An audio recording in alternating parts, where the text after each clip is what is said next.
So we got in our 41 Ford, and we came to Florida. And the first place we stayed was in what we call now the Polk, it used to call the Polk Hotel in Haines City, the tall hotels, 20 or so stories, I guess, in Haines City.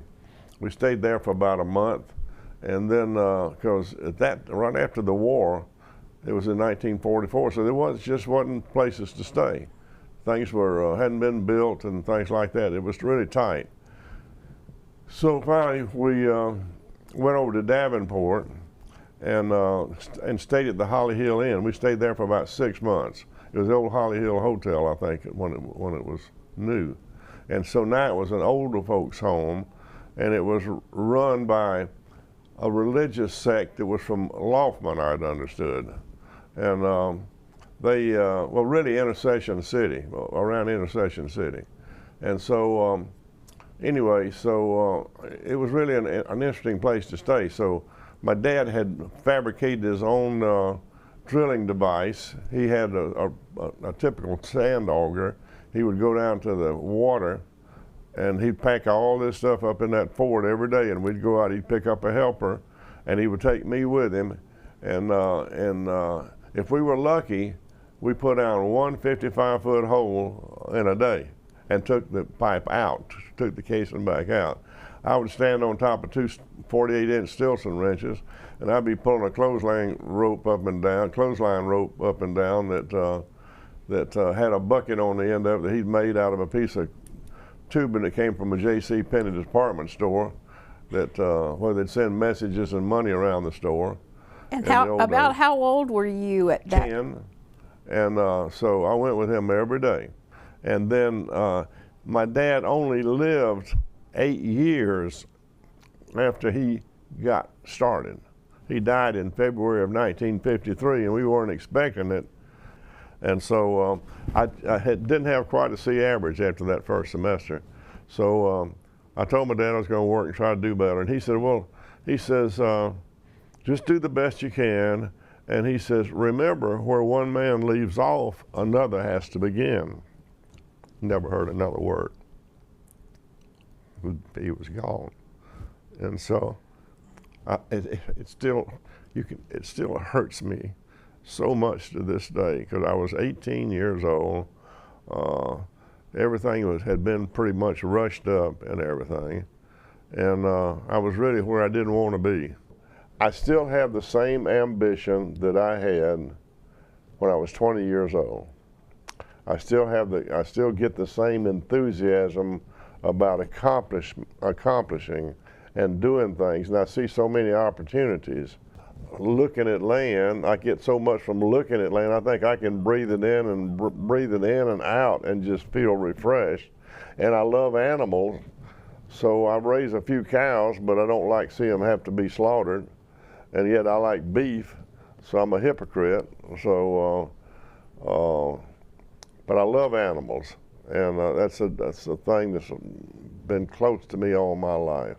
But I love Davenport. I love the people that I've met in Davenport, Haines City, Davenport, Central Florida, in that area, and I've enjoyed it, and I'll continue to enjoy it until I die. And so I just want to see more of it. I was born here in Lakeland, and in 1926, and I was born on West Patterson Street.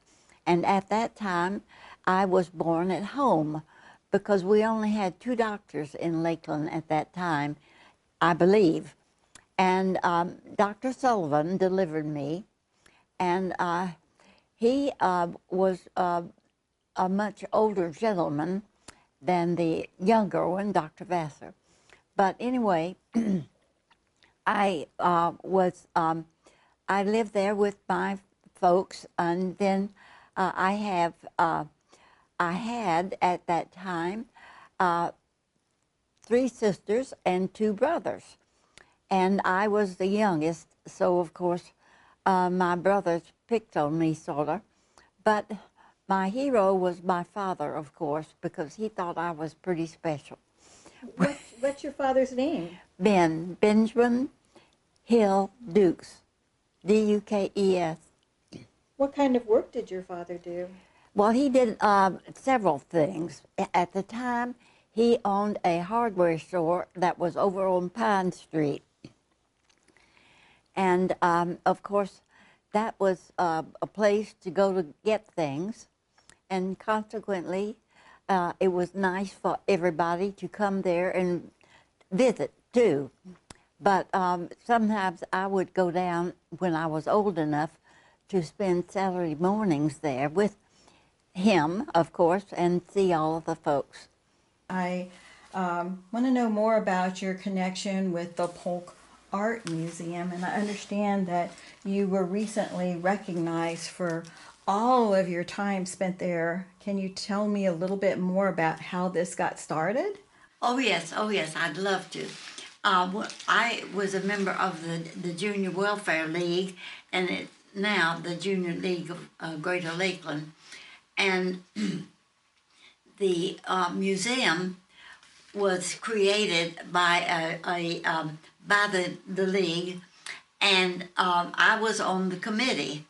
And it was started first as a children's museum, and it was located at the end of Tennessee Avenue in a little church that was there.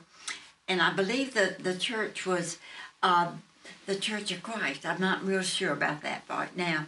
But anyway, we thought that would be a good opening for the community to have a museum for children. And of course, the first winter, it was so cold, we had to put a heater in to keep the snakes warm.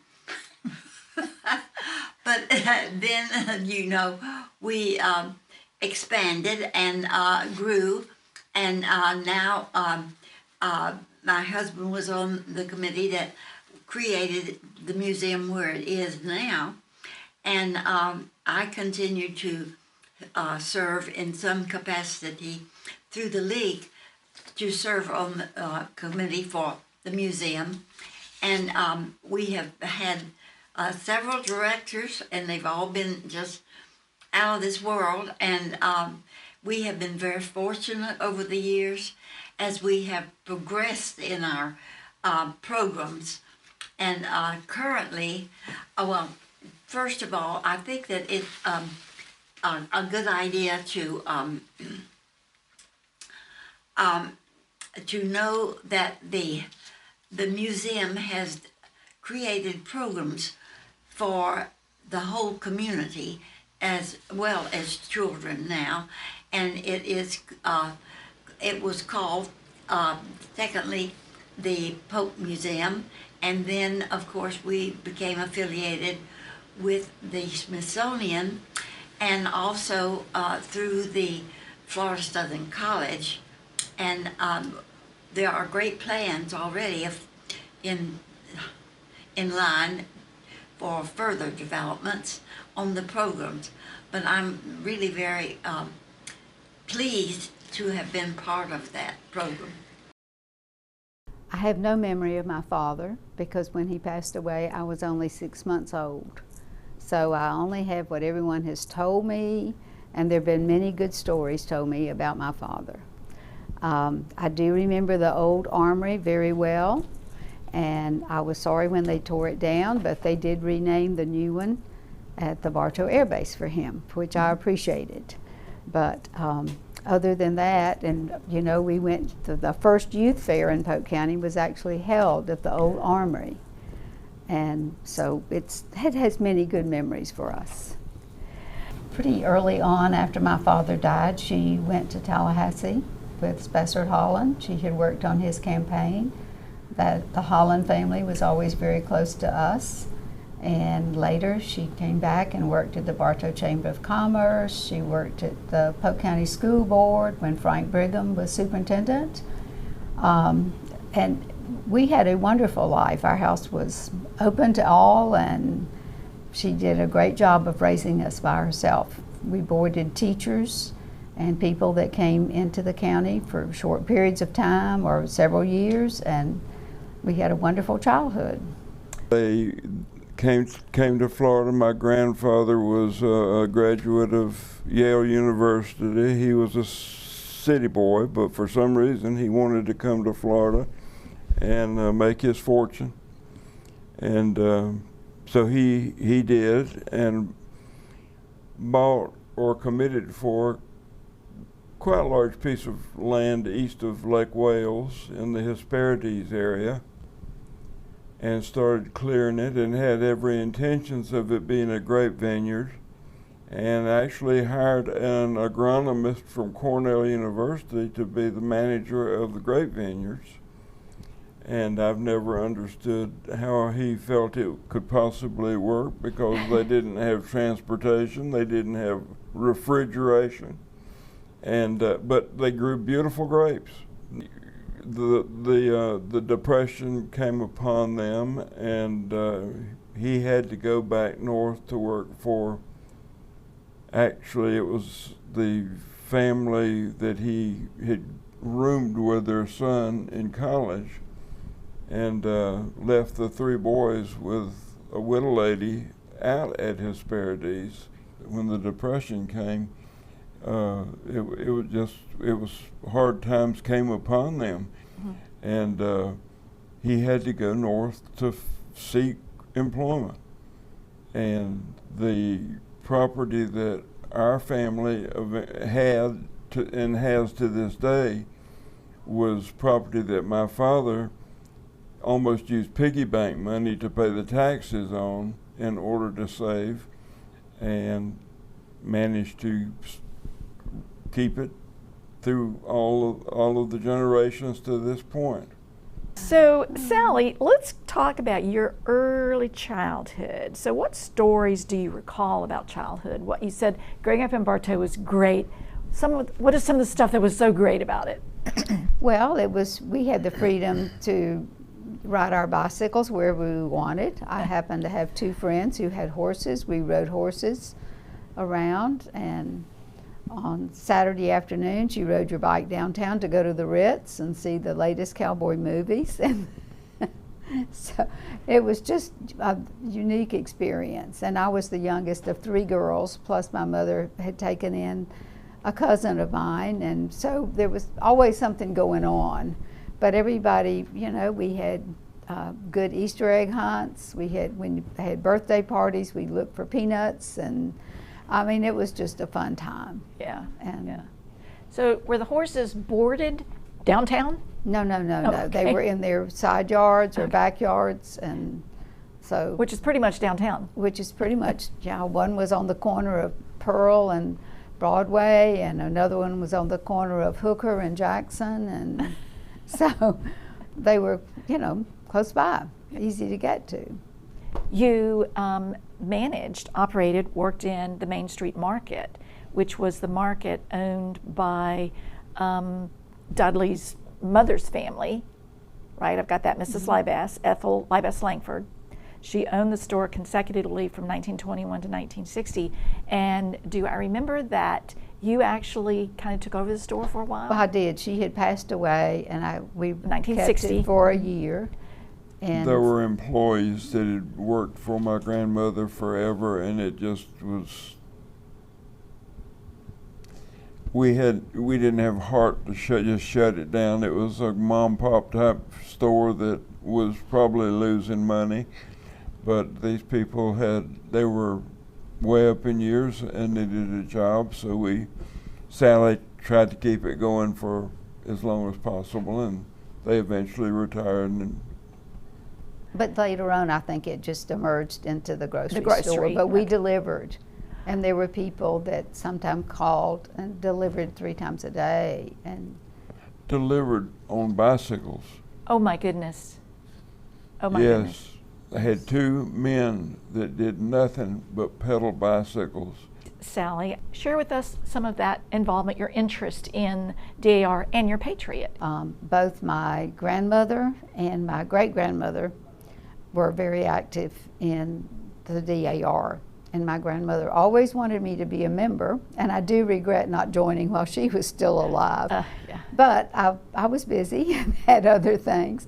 But I do support the DAR, and I'm happy to be involved with as many of their activities as I can. I have been asked several times to go to the schools and present DAR awards. I still do for the Summerlin Academy and sometimes high school. But I do think it's a wonderful organization, and we do support local schools with help of school supplies and things the teachers need, and as well as working with a lot of veterans and the Flight to Honor in Lakeland every year. And so we try to be involved in the community. Mm-hmm. And I did a lot with agriculture with Farm Bureau Women's Association. I used to help them, so it's been good for us. Mm-hmm. We're so blessed, particularly here in Florida. We've got water, we've got climate, we've got everything going for us to be able to feed the country. It's a wonderful way of life. I was born on Lake Lula. My mother and my grandmother and my great-grandmother was there in this little house. I think I have a picture of it. But we were raised in that house on Lake Lula. There was a doctor, Dr. Laura, that my grandmother took care of her and her, just her. She was a doctor. And what we would do was she would take me over there every day. I sat in a little stool turned out. I sat there and I played and whatever, I had to do. But that's where we were on Lake Lula. That's where I was born. So that was my beginning. Me being the oldest, I was responsible for making sure that they got what they needed. So that was my job. I had to make sure. And I was young. Again, I had to help do the cooking and make sure that they were taken care of. So we had to do laundry. We did everything. And Gladys was next to me. So she was the girl. She was the girl. So we had to make sure that those kids were taken care of. So wow, that was a lot of responsibility. That was a major responsibility. Tell us about your high school, your junior and your high school. We were bused to Jewett into Winter Haven. And I was chosen as a majorette. I did majorette in the little band that we had. So I kept excelling wherever, everywhere I went. So that was a major thing for me. That I was able to do 2 years in one and then go to high school. So I thoroughly enjoyed it. I was a majorette in the band, like I said, and everything I did, I tried to do a very good job of doing that. I was taught to be, whatever I could do a good job of doing that. So I did 2 years of school in one. Wow. Well, let's talk a little bit about your husband. Tell me about your husband and how did you meet? What was your courtship like? We met in high school. They were in Florenceville and I was in what we call Pewsville. So we were bused over and we met in high school. So during that time there was not too much excitement, as far as yes, but we met and we pretty much stayed together and we're still together. Yes. We got married in '68, I think. We've been married a long time. That was the only marriage I had. I wasn't going anywhere. No. But we still together from that time, from high school on through. My first job that I stayed with when I got into the housing industry, I know you saw that I had been 53 years in Polk County doing affordable housing, assisting people with living, as well as they could live for as less money as they could. So that was my passion. And I did that a lot of years. That's when I just retired just recently. I was 79 years old when I retired. I've had a fruitful life. I enjoyed everything that I've done and involved in. I think my passion was helping people. And that's what I enjoyed more of anything else, kind of helping, you know, being in the church and singing and doing whatever, and making sure that the children did what they were supposed to do. And I still do that, even though they're grown up. I had it written down. The grandchildren, I have 7 great-grands, 7 grands. I have the 3 children that are left, and they all have children. So we have a large family when we get together. But I've enjoyed it. I've really, it's been a passion for me to, and then to be in the good health that I'm in. I'm never sick, never. And I like to travel. I've traveled, I've been out of the country several times. I enjoy, you know, whatever I'd like to do. The sisters and brothers, they look up to me, you know, to make sure that they do the right thing, and I'm still the mother. So I've enjoyed my life as I came through, everything I came through, and we are still a family that bonds together, yeah. My mother's family had moved to Florida, so we had come down to visit them, and I remember in 1948 coming into Polk County to visit what had just been started was Lake Aurora Christian Camp, out east of Lake Wales in the middle of nowhere, and I can remember that visit very, very distinctly.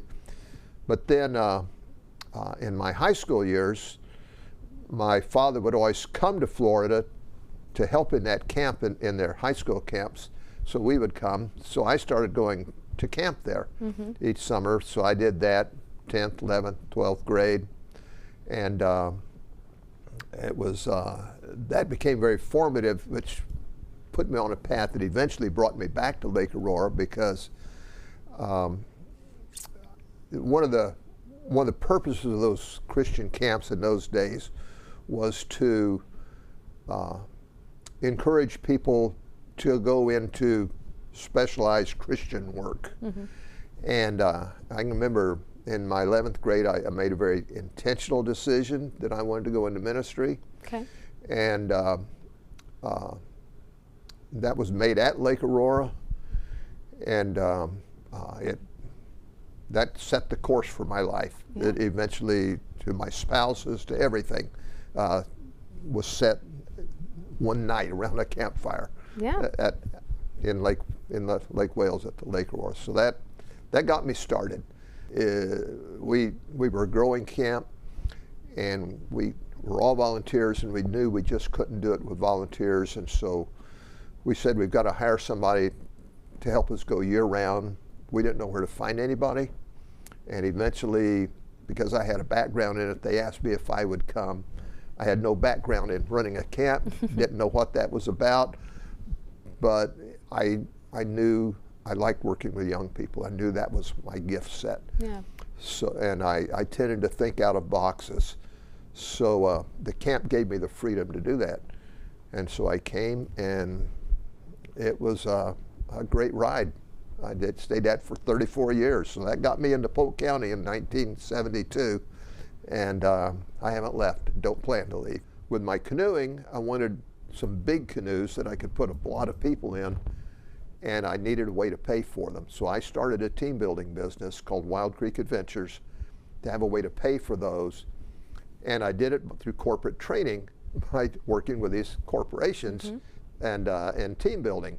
Sometimes I use a canoe, sometimes I didn't. And I still do that. I still do that with the Lake Wales Chamber of Commerce. I do their Leadership Lake Wales opening and closing retreat. That's fantastic. So I still do a little team building. Good. So that's the Wild Creek Adventures side. And then moving from Wild Creek Adventures, once I got those canoes, well, in 2000, I joined a Rotary Club, which I think may come later in this, but I joined a Rotary Club in 2000 because I was in my grieving process, and some friends taught me to go to it. I saw the club I joined was hands-on in running a camp for boys. Well, that that fit me. I knew how to do that.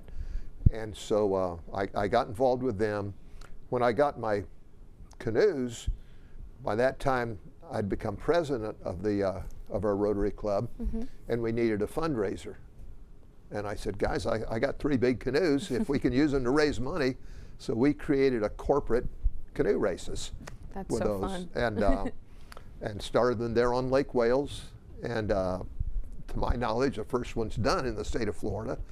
And so we continue. Some of those continue. Actually, none continue in Lake Wales, but I do have one in Tallahassee that's still going on.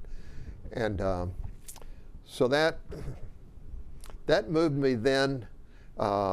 As I progressed, I retired from Lake Aurora in 06, and so I got on the board of Circle of Friends at that time.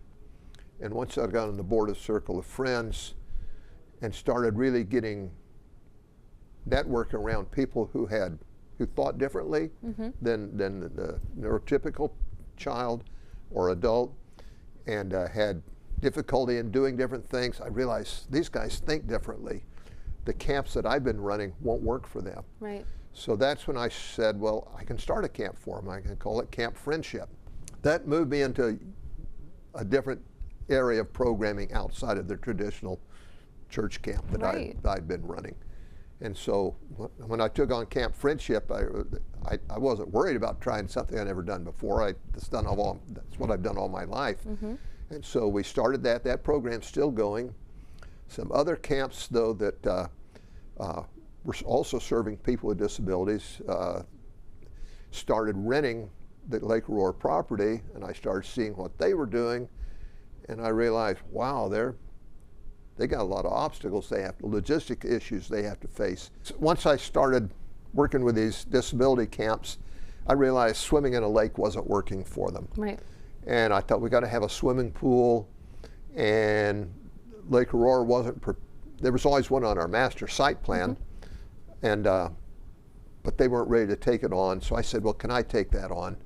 They said, yeah, if you want to take it on. So I started the nonprofit Removing the Barriers Initiative with a basic mission to remove the barriers to great experiences for people with disabilities. Wonderful. Didn't know where it would go.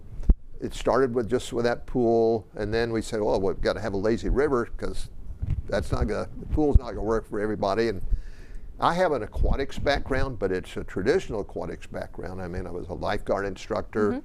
I was a canoeing instructor, taught it at the college level. But this is different. Right. This is different.